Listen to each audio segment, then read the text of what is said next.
Bom pessoal, bom dia, bem-vindos a mais uma aula de física moderna. Hoje vamos falar do momento angular total e do efeito spin-órbita. A discussão é baseada no Tipler, parágrafo 7.5. Então vamos começar com um pouquinho de revisão. A gente já viu o conceito de momento angular orbital na mecânica quântica, que é o momento angular associado com as órbitas, por exemplo, do elétron. Então a gente viu que o módulo do momento angular é caratterizzato por um número quântico L e vale a raiz quadrada de L vezes L mais 1 em unidades de H cortado, como L, número inteiro, 0, 1, etc. A projeção do momento angular L no eixo Z pode ter só valores inteiros, múltiplos inteiros de H cortado, positivos ou negativos, entre menos L e mais L. Tá? A gente viu também que é possível generalizar este conceito de momento angular orbital, com estas propriedades, para o momento angular intrínseco do elétron, chamado spin. Tá? Então a gente vê que o módulo do spin é raiz de S vezes S mais 1, onde, em geral, S para o spin pode ter valores inteiros ou semi-inteiros, ou seja, 1 meio, 3 meios, etc. Para o elétron, o spin é caracterizado por um número quântico S igual a 1 meio. A projeção do momento angular intrínseco lungo o eixo Z, ou em geral lungo qualquer eixo, pode ter valores múltiplos inteiros ou semi-inteiros de H cortado, onde o múltiplo ms pode ter os valores entre menos s e mais s. Então, no caso do elétron, ms pode ter valores menos 1 meio ou mais 1 meio. Ok. Vamos fazer então agora uma analogia do sistema Terra-Sol. Então, no sistema Terra-Sol temos o momento angular intrínseco da Terra, que é devido à rotação da Terra no próprio eixo. E o momento angular orbital, que é devido à rotação ao redor do Sol da Terra. Tá? Agora, cuidado, essa é uma analogia, mas na mecânica quântica não tem nada que esteja realmente girando, tá? Rotacionando. O spin, o elétron possui um momento angular intrínseco chamado spin, mas o elétron não está rotacionando no próprio eixo, tá? Porque o elétron não é um objeto estendido. E também, quando temos o momento angular dos orbitais, toma cuidado, porque um orbital é um estado estacionário, não é um estado que está girando, tá? Então temos este conceito de momento angular intrínseco dos objetos, que não é devido a alguma coisa que esteja girando, tá? Bom, assim como introduzimos o momento angular total, por exemplo, no sistema Terra-Sol, onde o momento angular total é a soma do momento angular intrínseco mais o momento angular orbital, podemos fazer a mesma coisa na mecânica quântica. Então a gente indica o momento angular total com a letra J, que é igual ao momento angular orbital L mais o momento angular intrínseco ou de spin S. Também, na analogia, a gente descobre que o módulo do momento angular total é igual à raiz quadrada do número quântico J vezes J mais 1 em unidades de H cortado, e J pode ter valores inteiros ou semi-inteiros, então 0, 1 meio, 1, etc. Tá? Quando a gente soma o momento angular orbital com o momento angular de spin do elétron, J descobrimos que pode ter dois valores, ou o valor L mais S ou o valor L menos S. Isso é devido ao fatto de como o momento angular de spin se alinha com o momento angular orbital. A gente vai ver um gráfico daqui a um minutinho.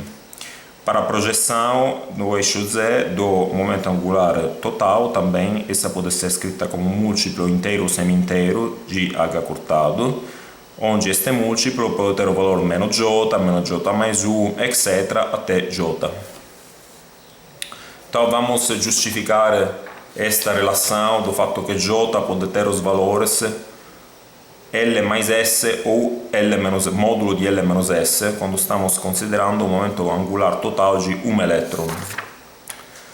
Ok, então vamos supor que esse seja o nosso vetor momento angular orbital, esse é o nosso vetor momento angular de spin, então temos que J, que é a soma dos dois momentos angulares, é este vetor. Tá? Agora, acontece que o momento angular de spin pode se combinar em duas formas.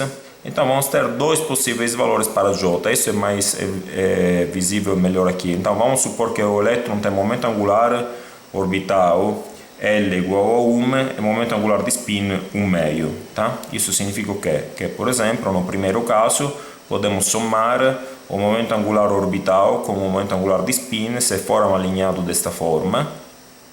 O resultado vai ser o momento angular orbital total dado por um J igual a 3 meios e a sua projeção vai ser 3 meios. A gente pode ter um momento angular total igual a 3 meios de outra forma, por exemplo, no caso no qual temos que o momento angular orbital é este aqui e o momento angular de spin é este. Então os dois se somam para dar um momento angular total, J igual a 3 meios, mas com projeção 1 meio. Tá? Existe também a possibilidade de ter momento angular total igual a 1 meio, como neste caso. Tá? O momento angular orbital e o momento angular de spin se somam, mas de forma de dar momento angular total, J igual a 1 meio, e projeção também 1 meio. Muito bem, então estamos vendo que quando o momento angular orbital é 1 e o momento angular de spin é 1 meio, o momento angular J pode ser 3 meios ou 1 meio, dependendo de como L e S são orientados um respeito ao outro. Ok, podemos generalizar ainda mais o conceito de soma de momentos angulares. Então vamos supor que temos um momento angular em geral, então eu digo com J, J1 e J2, caracterizado pelo número quântico J1 minúsculo e J2 minúsculo. Então o momento angular total J maiúsculo vai ser igual a J1 mais J2. Este momento angular vai ser também caracterizado por um número quântico J minúsculo. Agora, si pode mostrar que o número quântico J minúsculo pode ter todos os valores entre J1 mais J2, J1 mais J2 menos 1, até J1, módulo de J1 menos J2. Tá? A prova disso, de novo, depende de como J1, o momento angular J1 e o momento angular J2 são alinhados um com o outro. A prova é, digamos assim, é um assunto para o curso de mecânica quântica. Tá? Só aqui um exemplo, vamos fazer um exemplo. Vamos supor que temos um momento angular J1 igual a 3 meios e o momento angular J2 igual a 1. Tá? Então, neste caso, podemos ter a soma de J1 mais J2 dá 5 meios. Depois podemos ter J igual a 3 meios, que é o segundo termo. E depois podemos ter o valor J igual a 1 meio, que corresponde a módulo de J1 menos J2. Ok? Muito bem. Agora vamos introduzir a noção de notação espectroscópica. Então, quando a gente tem um elétron símbolo, esse elétron pode ter momento angular orbital L igual a 0, 1, 2, 3, 4, 5, etc. E também pode ter número quântico principal N igual a 1, 2, 3, 4, 5. Então, quando o elétron possui momento angular orbital L igual a 0, a gente diz que está em um orbital de tipo S. Se o momento angular orbital é igual a 1, está de tipo π, etc. Então, temos a sequência de orbitais S, P, D, F, G, H, em ordem ordenado por momento angular orbital. Também temos as camadas, chamadas camadas, devido ao momento angular, devido ao número quântico principal, e as camadas são K, L, M, N, O, etc. Se a gente tem mais que um elétron, no lugar de usarmos a letra minúscula para o momento angular orbital, a gente vai usar as letras maiúsculas. Então temos, por exemplo, que dois elétrons se podem combinar para ter momento angular total, momento angular orbital total L igual a 0, estão no orbital S maiúsculo. Depois temos os orbitais P, D, F, G, H, etc.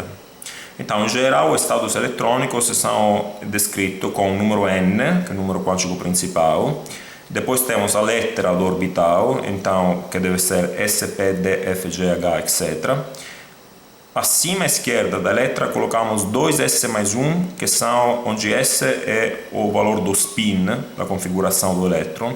Se a gente tem só um spin, este s é 1 meio, então vamos ter 1 meio vezes 2 dá 1, 1 mais 1 vai dar 2, então quase sempre a gente tem aqui neste lugar o número 2. E depois temos J, que é o número quântico di spin total, che è dato per la somma do momento angolare, desculpa, non è di spin, di momento angolare total, che è dato per la somma do momento angolare orbital e o momento angolare di spin, tá?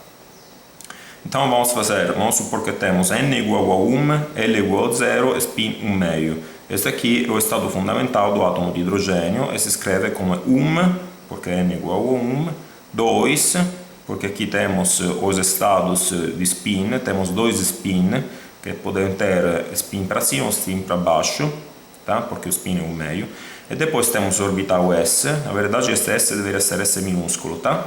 E depois temos embaixo 1 meio, porque o spin, o momento angular total é 1 meio, porque o momento angular orbital é igual a 0. Então está sobrando só o momento angular de spin, tá? Por outro lado, temos o outro exemplo, podemos ter n igual a 2, então a segunda camada, a camada L, a gente tem momento angular, por exemplo, orbital L igual a 1, que significa um orbital de tipo P, e spin S igual a 1 meio. Isso significa um elétron no orbital de tipo P da segunda camada, da camada L. Tá? Agora, o momento angular de spin e o momento angular orbital podem se combinar de duas formas. Tá? A gente já viu isso. Então temos duas possíveis configurações eletrônicas. Temos a configuração eletrônica 2P com momento angular total 3 meios, ou temos a possibilidade de ter momento angular total 1 meio.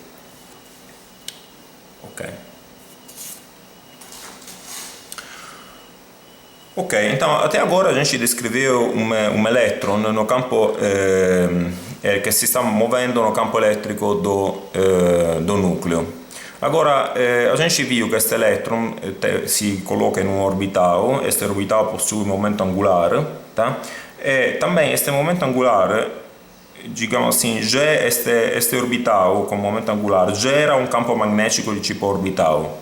Este campo magnético pode interagir com o momento magnético do próprio elétron.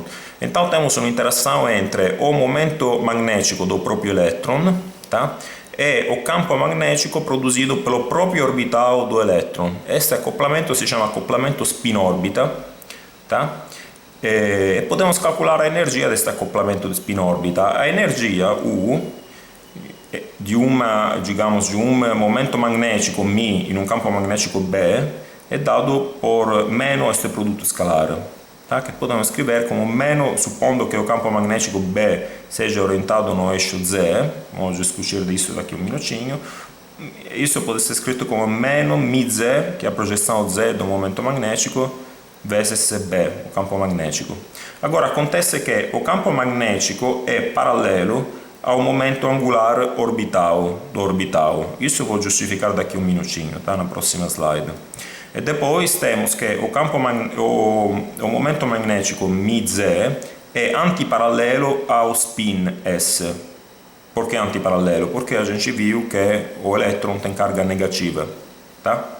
Outra coisa interessante é que escrevendo J igual a L mais S, a gente tem que J quadrado igual a L quadrado mais S quadrado mais duas vezes L escalar S, tá?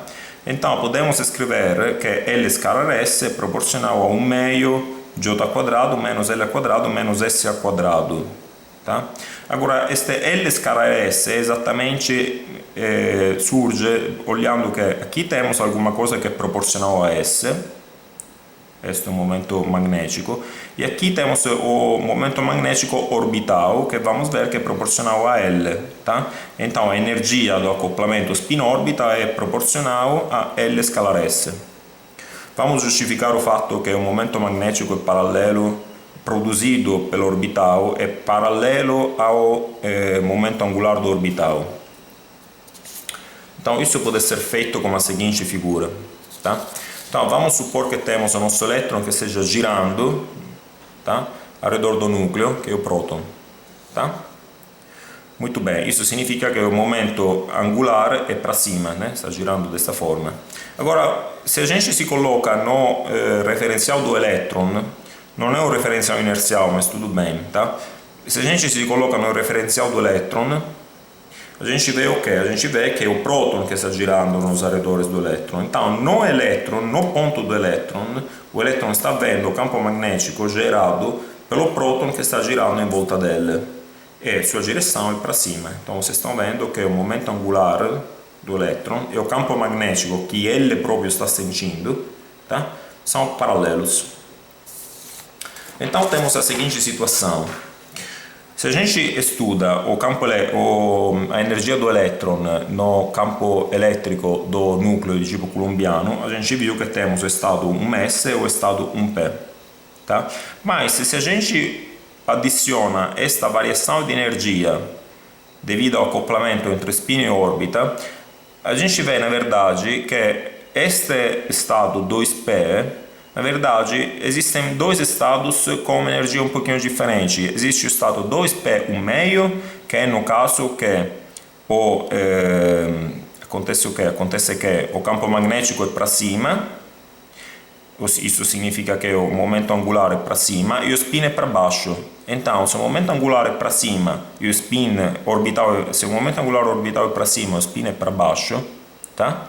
O que acontece? Acontece que o campo magnético e o momento magnetico são paralelos, então a energia é negativa, então esse estado tem energia um pouquinho menor do que calculado inicialmente, tá? Se temos que o momento angular orbital e o momento de spin são paralelos, então a energia é positiva, isso significa que este estado tem uma energia um pouquinho maior do que calculado na nossa aproximação inicial. Tá? Esta diferença de energia é da ordem de 10 a menos 5 eletronvolt. Em geral, esta variação de energia se chama estrutura fine, ou seja, quando originalmente se vê só uma transição, na verdade, observando com um instrumento um pouquinho mais sofisticado, a gente vê que na verdade a gente tem duas linhas. Tá? Então, a estrutura fine, digamos, normalmente são diferenças de energia da ordem de 10 a menos 3 eletronvolt. Ok? Muito bem. Outro efeito importante é o efeito Zeeman. O efeito Zeeman é o seguinte: se a gente coloca um átomo em um campo magnético externo, este átomo, que possui um momento magnético, digamos, a energia dos orbitais muda um pouquinho. Então, por exemplo, se a gente viu que o orbital, por exemplo, aqui temos os orbitais,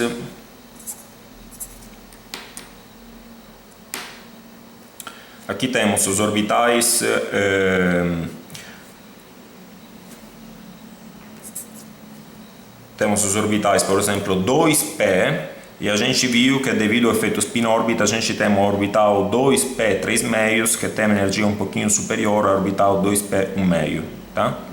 A gente pode ter a transição entre 2p 1 meio para o estado 1s 1 meio, que é o estado fundamental, e também a transição entre 2p 3 meios e 1s 1 meio, tá? Essas aqui são essencialmente são as linhas de tipo Lyman alfa, que foram descobertas no século XIX. Tá? Se a gente coloca este átomo em um campo magnético externo, a gente vê que, na verdade, devido ao acoplamento entre o spin do elétron, na verdade, é o momento angular total do elétron e o campo magnético externo, a gente vê que, na verdade, esta que é uma linha original, uma linha única, se divide em dois. Porque na verdade se divide em quatro. Por que se divide em quatro? Porque este estado, na verdade, são dois estados dependendo da orientação do spin rispetto ao momento angular orbital. Então podemos ter ou momento angular total mais 1 meio, ou momento angular total menos 1 meio. Tá? Que vão ter energia um pouquinho diferente. Também, no caso do estado fundamental, o spin pode ser para cima ou para baixo. Tá? Também o estado com momento angular total 3 meios, este momento angular total 3 meios pode ter projeção longo eixo Z igual mais 3 meios, mais 1 meio, menos 1 meio e menos 3 meios. Então, quando a gente coloca o átomo de hidrogênio em um campo magnético externo, a gente descobre que o que parecia ser uma linha única, por exemplo, a transição entre 2p 3 meios e 1s 1 meio, na verdade serão 4 vezes 2, serão 8 linhas, com energia um pouquinho diferente. Exatamente a diferença dessa energia depende do campo magnético externo e pode ser calculada com uma relação como esta, onde J leva o nome de fator de Landé, que é uma costante que indica quanto o momento angular total se acopla com o momento magnético B, com o campo magnético B. Então tá. Os últimos dois efeitos que queremos discutir são o desvio de Lamb, que Lamb recebeu o prêmio Nobel em 1955. Nobel é escrito diferente. Então, este desvio, digamos assim, é uma mudança, ou seja, é uma diferença entre, é um cálculo mais refinado da energia, dos níveis de energia do átomo de hidrogênio, ed é devido às flutuações quânticas do vácuo, ou seja, é um efeito de eletrodinâmica quântica, tá? Di teoria de campo que não vamos a discutir, só aqui estou dizendo que é um efeito importante, pequeno, que se descobre observando as linhas espectrais do átomo de hidrogênio. Digamos, são cálculos cada vez mais refinados das energias dos orbitais dos átomos.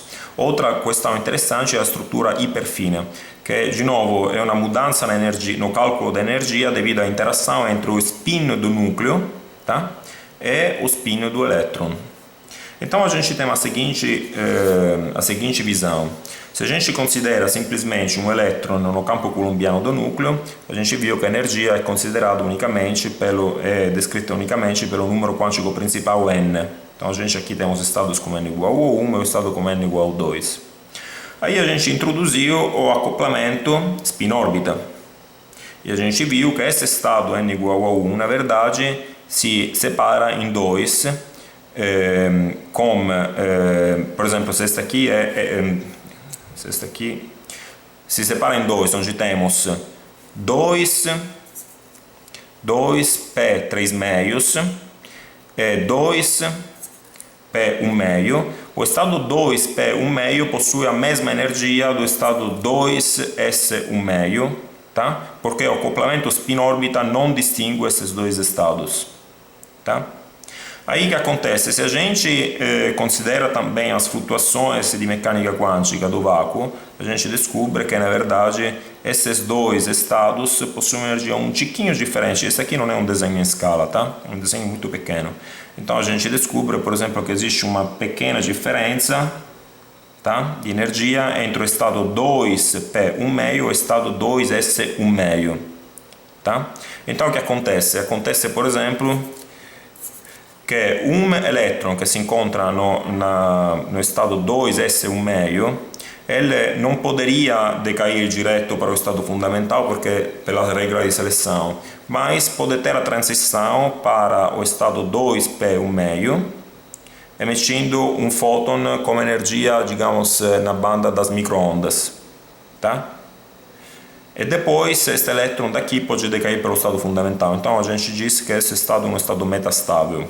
Tá? Se a gente considera também o fatto che un nucleo di idrogênio, che è un próton, possui um spin, a gente considera a interação spin-spin entre o spin do elétron e o spin do núcleo, a gente descobre que na verdade também esses aqui são dois estados, porque podemos ter um momento angular total para cima, mais um meio, ou um momento angular total para baixo, menos um meio.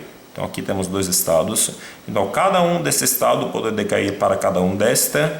Não é cada um, temos sempre as regras de seleção, né? O momento angular total deve ser conservado. Então temos que ter que, por exemplo, esse estado tem que decair por este daqui e este aqui por este daqui. E depois a gente pode ter um decaimento dos estados 2p 1 meio para os estados fundamentais. Tá? Então a gente viu essencialmente que Partindo de um modelo simplificado do átomo, que considera só a interação de Coulomb, e adicionando efeitos físicos cada vez mais refinados, a gente consegue ter uma descrição muito precisa das energias do átomo de hidrogênio. Quando a gente começa a introduzir muitos elétrons, a conta vira, os cálculos viram muito difíceis, essencialmente todo o problema da química, tentar entender como os elétrons se distribuem ao redor dos núcleos e calcular a energia dos legames.